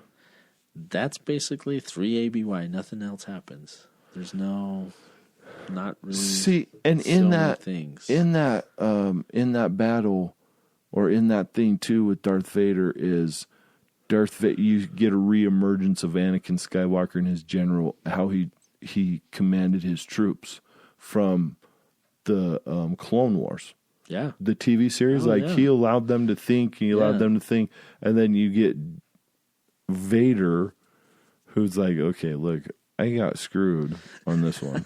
I got screwed on the Yevon one. Yeah. So let's figure this out. Yeah. I need to beat let's these. Get this right. I'm obsessed with this Luke Skywalker. Yeah. I need to take care of him. Yeah. And so he gets now it's more of like, oh, okay, yeah, let's do this. Like you could see his tactical, a reemergence of his tactical, but you have to watch Clone Wars in order to connect. Like, oh yeah, he's not a bad tactical general, and that's what he was. Now that you say that, here's that comparison again. Yeah. Jedi, they lost because they let their guard down. Yeah. Darth Vader lost. He let his guard down. Death Star. Well, dude, we're fine. Yeah. Let our guard down. And the Tarkin guy, the guy who was in charge of the thing when they're like, hey, we should probably evacuate. What? No. We're going to kill the Rebel Alliance right now. Right. And then boom. It's like, whoa, okay. Don't get cocky. Yeah, that's the big thing. All right, episode 6, Return of the Jedi. The Battle of Endor, was also known as the Mission to Endor, was a decisive battle of the Galactic Civil War, one in which the Alliance to restore the Republic shattered the rule of the Galactic Empire and saw the destruction of the Death Star 2, so 4 ABY. 4 ABY. 4 ABY was the Death Star 2. Yeah. Death. So Death of the Death Star 2. They built that one in 4 years. The other one took 20 years. No, they weren't done. Well, yes, remember? Right. It was. But at the same time, but it was bigger. The Death Star 2 was bigger. Yep. But also, when you build it the first time, you've learned how to. It takes a little bit longer. Then the second time, it's like, okay, I know what we're doing. Yeah, we've done this. Yeah. And they didn't have 2 competing things. Remember, true. for the first one, it had Thrawn's. He was competing with the Death Star. Yeah. And then Thrawn was doing his thing with the TIE fighters. He was making a different TIE fighter. And they had the competing, and then the second time there wasn't that much of a competition. Right. Yeah. Genius. See? Expanded universe. Oh my goodness. This is crazy. So Death Star 2 is gone. Yeah. There's the deaths of Darth Sidious, Darth Vader, the triumph of the Alliance. The supposed death of Darth Sidious. Yes, that's true. Let's see, the Alliance over the Empire of the Void left in the wake of the Emperor's demise, gave the Alliance the opportunity to give rise to the New Republic. Yeah. So we've got the Old Republic, the Republic, and the New Republic, the Empire, the New Republic. And Heir to the Empire, that's a book written about after the battle and after the death of Palpatine and all that, how they had to convince. Convince who? Leia had to go and convince, while she's pregnant with Solo's children. Oh, okay. Had to convince people to come be part of the New Republic. Oh, okay. It wasn't, they just didn't automatically come over. Right. It was just like, okay, let's convince. Let's get people on board. Yeah, she had to go on diplomatic missions. Really? Nice. Yeah. Crazy. Just crazy. Yeah, it says... But that's a legend. That's from Legends. Right. Not canon. Yeah, it says it was a restoration of the Galactic Republic. Yeah. A democratic state that had government, that had governed the galaxy right before, so they're just trying to return it. Yeah. Here's the New Republic, their new symbol, right there. Trying to explain that one, Dave. So it's the same, like half crescent sort of thing, but it's blue, and then it's in like a sun, half sun, where it's so the bottom is a curved, and then the other ones the other side it looks like a sun. Yeah, kind of like beams of sun. So this I wanted to point out too. This plays a part later. Yeah, you got the New Republic. The New Republic has a military called the New Republic Military. Huh.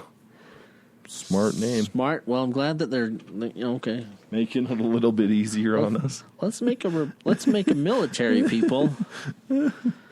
5 ABY Imperial Remnant was the contingency plan devised by Emperor Palpatine for the future of the Galactic Empire in the event of his death. The protege of the Emperor was Gallius Rax, who was in charge of the plan. Yeah. Okay, so people, doesn't matter that the Empire's gone, and now we have the New Republic. There's still people that want to be part of the Empire. Yeah, they're still part of the Empire. Yeah.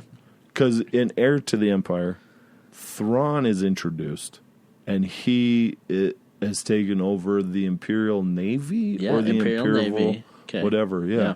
So they fight. They do some fighting in Heir to the Empire. That's supposedly after. That's crazy. 5 ABY, Battle of Jakku.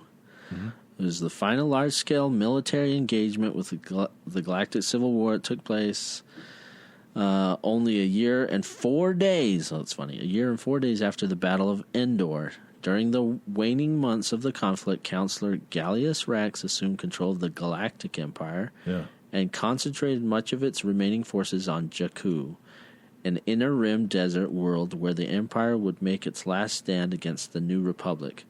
While the fighting on Jakku would continue in the months that followed Rax's death, the battle was a decisive victory for the New Republic. In the aftermath, Grand Vizier Mas Ameda and Chancellor Mon Mothma signed the Galactic Concordance on Chandrila, officially making the end of both the Civil War and the Empire itself. Wait. Yeah. So that is why in 7, in Jakku, that's where we meet Rey. Right. There are that many Star Destroyers there because that's the last battle.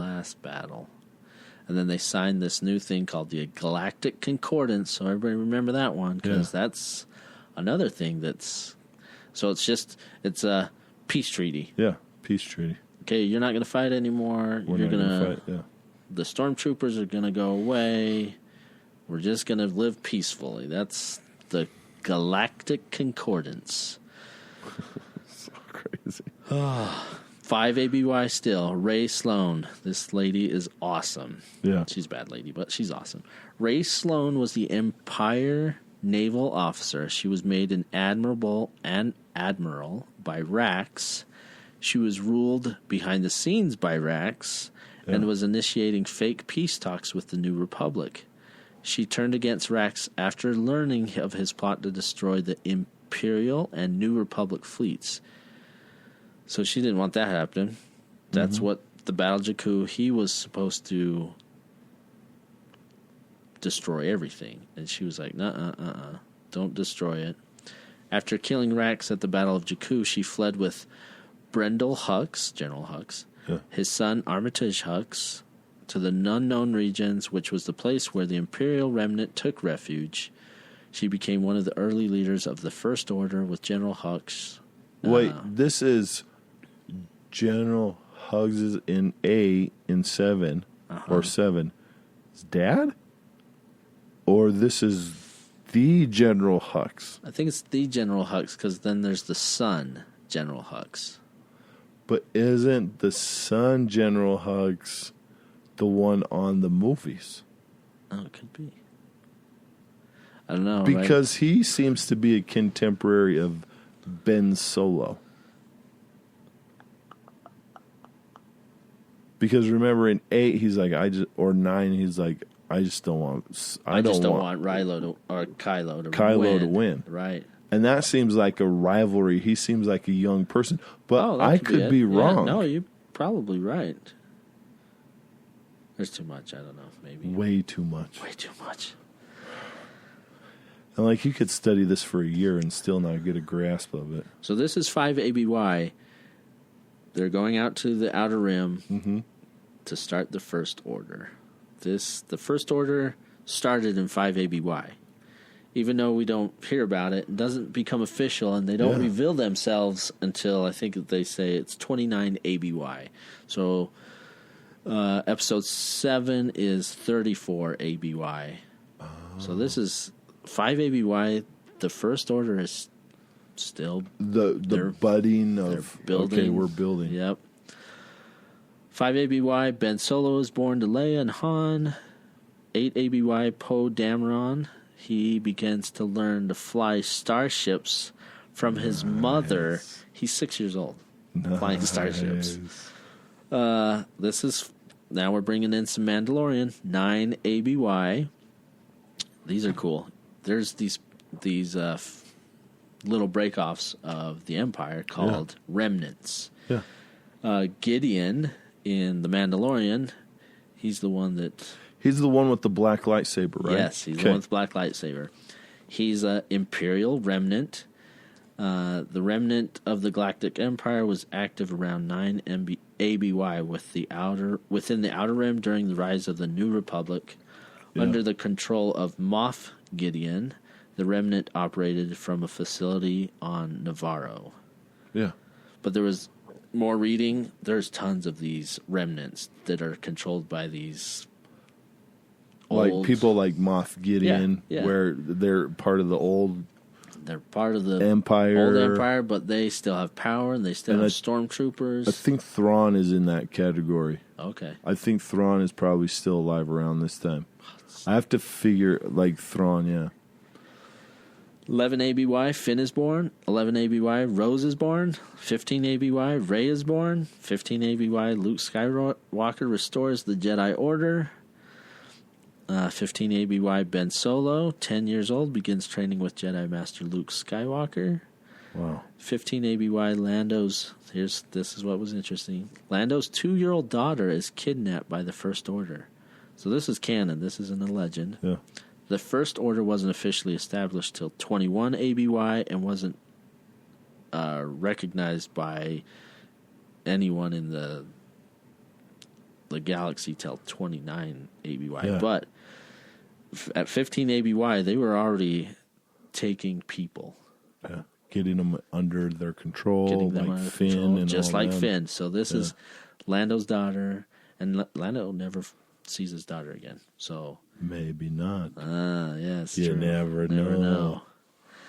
So Lando's, and it makes sense. Let's take Lando's kid. She'll probably be awesome as a fighter. Oh yeah. 21 ABY. The First Order begins. Oh, this is cool. All right, so I'm so dorky. The First Order begins using Rinriven D's cartel and the Amexine warriors to procure funds for constructing its navy. So they're using cartel members to start making money and start doing building their fleet of Star Destroyers. Yep. 24 ABY. By this date, the Cold War Imperial Remnant was reorganized into the First Order. And then 28 ABY, Leia Organa forms the Resistance, also known as the Rebellion. So we have the Resistance before, now we have the Rebellion. And the reason she makes the Rebellion is very interesting. So this is when the First Order comes out. They're like, hey, we're gonna conquer again. Yeah. And the New Republic is like, well, didn't you sign that thing that says we're not gonna fight anymore? Well, they don't care. Yeah. We're coming back. We're gonna win. And Leia's like, oh crud, So she starts this rebellion, and who funds it? Senators again. They're like, well, we don't want to come out, but we're going to give you money again. Underneath the table. Because they seem to be a ragtag sort of group in the movies. And this is frustrating because, come on, you've got a New Republic military. Why aren't you using Why aren't you using them? Let's just bite it right now. Let's go. That's what it seems to me in the movies that the new First Order is in charge of the galactic military. Are they? Yeah. They are. They are. Oh, so that's why they couldn't use it. That's why they had to have resistance and rebellion and that sort of thing in the last series. Yeah. All right. So part of the rebellion. Mm-hmm. So Leia makes the rebellion. Yeah. And she gets people to join, and some of those people are from the New Republic military who they've trained. And I didn't want to go into so much detail, but Poe, he did a lot of training within the New Republic military. Oh. So he knew all these, was awesome stories to read about Poe and how he did this and this and this. And he has a friend there. His name is, it was a long name, but they all call him Kaz. Yeah. And Kaz is awesome too. Uh-huh. And so they joined the rebellion, and though tolerated by the Republic, so the Republic knew the rebellion existed, but they were just like, okay, well. It's kind of like the First Order, where they knew the First Order, but we'll just kind of whatever. Yeah. The galactic government regarded Organa and her followers as extremists that risked open warfare with the First Order, an outcome the Senate wished to avoid, even as the Order disregarded the terms of the Galactic Concordance that was signed in 5 ABY. The resistance relied on the support of sympathetic senators who discreetly funneled credit, starships, weapons to Organa's cash-strapped movement. Mm-hmm. 28 ABY, destruction of Luke Skywalker's Jedi Temple. Yep. Turning to the dark side of the Force, Ben Solo prevents his uncle Luke Skywalker's plan to resurrect the Jedi Order by corrupting and holy cow. Massacring? Yes, massacring. Yeah. His students. He ultimately assumes the name Kylo Ren. Yeah. Master of the Knights of Ren. Okay. Ren. Cool. Another cool bad guy. Have you read about this guy? Go read about Ren. Go on to Wikipedia and read about Ren. This guy was nuts. He's cool though, just a fighter, and he had scars all over his face from all these battles he had been. Yeah. But he never covered his face, unlike all these the Knights of Ren. All their faces are covered. And why did they have his face covered in the movies then? Oh, Ren? Ren, yeah. I don't think... Kylo Ren. Oh, Kylo Ren. Oh, Ren is a different one than Kylo Ren. Yeah, Ren is... He began the Knights of Ren. He trained them. Oh, and then Kylo Ren came and took over. Yeah. Okay. But Ren, read about Ren. He is He's bad. He's bad. Cool guy. But he's a cool guy. Yeah. And he has his face exposed because he wants people to know that he's experienced. And then reading about the Knights of Ren is pretty fun too. Yeah. All right. 28 ABY. Luke Skywalker goes into exile. Mm-hmm. And goes back to Octo, whatever. And then 29 ABY, the public formation of the First Order. So the First Order is like, okay, we're a thing now. Yeah. 29 ABY, Leia Organa begins the search for Luke Skywalker, and so does the First Order. Yeah. And then, people, this is going to get real short in this second series, I guess. Which is good. 34 ABY, Star Wars Episode 7, The Force Awakens. That's the timeline. There's not so far. There's no books written, and that's really quick. So you have Force Awakens, then it goes all the way to 9. Yep, and it's just really quick. 34 ABY, same year, Episode 8, Last Jedi. It's all in the same. Yep. And then 35 ABY, Star Wars Episode 9, Rise of Skywalker. And then you get the end of the Skywalker saga. Yeah, all of those. There were like 34 ABY, Star Wars, Force Awakens, and it had all these points, but it was basically describing the movie. Yeah. I was like, oh, so it's not. Okay. There's no. Anyway, hope that helped you guys. You know what was fun about that? Is like you're talking about this. Like you're talking about this whole timeline, and it was interesting because then you started, like, once you get to a certain point, you're just like, yep. Okay, now I can help fill in some of these holes, or now I can talk a little bit more about this stuff because, like, I deep dived or I've done this where I can be like, oh yeah, this, and this, and that, and so it's like that part, like those parts were really fun because it was like, it's not just, and so that, I really liked that. That whole thing was awesome. So good. Yeah. Understanding the timeline. Mm-hmm. I almost wish I would have done this the first episode. Well, no, I mean, just. Well, but now like, to me, it's like, whenever we do Harry Potter. Yeah. It's like you have to, like, some of the days you just have to know, but it's not as important as this. Because it's not an expanded universe. This is a huge expanded universe that you have to bring into all these games that add to the story. Oh, I'm glad you... Real quick, bringing up the games. A lot of this is canonized because of the games. And a lot of these things, there's a lot... Oh, my goodness.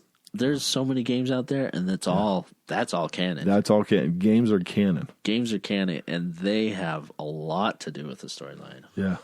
Wow. And like, this is the one series, like, someone asked me about Star Wars and Star Trek. They said, well, which one has the best expanded universe? And I'm like, I don't know. Like, I think with movies and TV, Star Trek, like, kills Star Wars. Because there's so many TV series and movies and all that stuff. But like expanded universe, like books and all that stuff, I don't know much about Star Trek, but like Star Wars, holy crap. And then video games they add to it. Yep. Star Wars is so much bigger than anything. Yeah. No, like that, like people can argue about the Marvel Cinematic Universe or the Marvel Universe. Like, they've had so many restarts. They've had so many, like, they don't connect it like Star Wars connects. Right. Like, I remember Jake, he was talking to me. He got me reading Ultimate Spider-Man. This is a series. And he's like, yeah, they killed that planet. They killed that universe. And you're just like, oh, that was a great thing to read. It's gone. It's gone. And it's not, nothing's connected. Because you can't connect it. Because they're using the same characters and all this stuff. And so, like, this, where everything worked, like, George puts out the basics. George put out the basics. Like, so many people went off of it. Yeah. And used it and did all this other stuff. To me, that's just awesome. Like, deep diving into this stuff, understanding a little bit more. So much better. Yeah. So much better. So much better. So much better than, like, oh, the movies are great. Don't get me wrong. The movies are great. But, like, you put all these little nuggets together, too. Like, okay, this, and this. And you're like, yeah. Okay. It makes a lot more sense of what they're doing. Like, Darth Sidious is a wonderful bad guy in the movies, great, but you don't understand how manipulative that dude is until you watch Clone Wars, until you watch that stuff that adds up to them taking over. Right. Like, you have to do that, because then it's like, oh yeah, that dude is bad.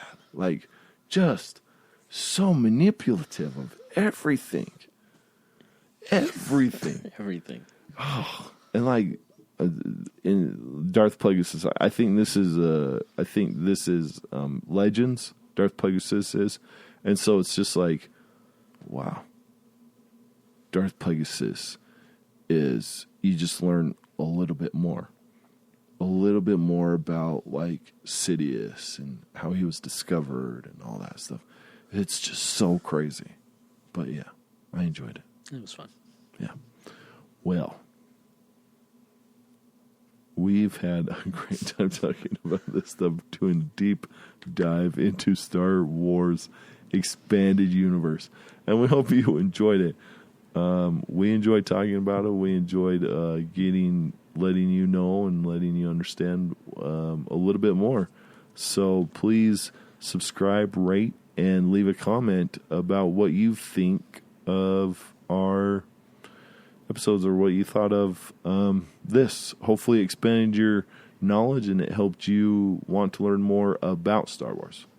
So thank you for joining us, and have a great day and make some good choices.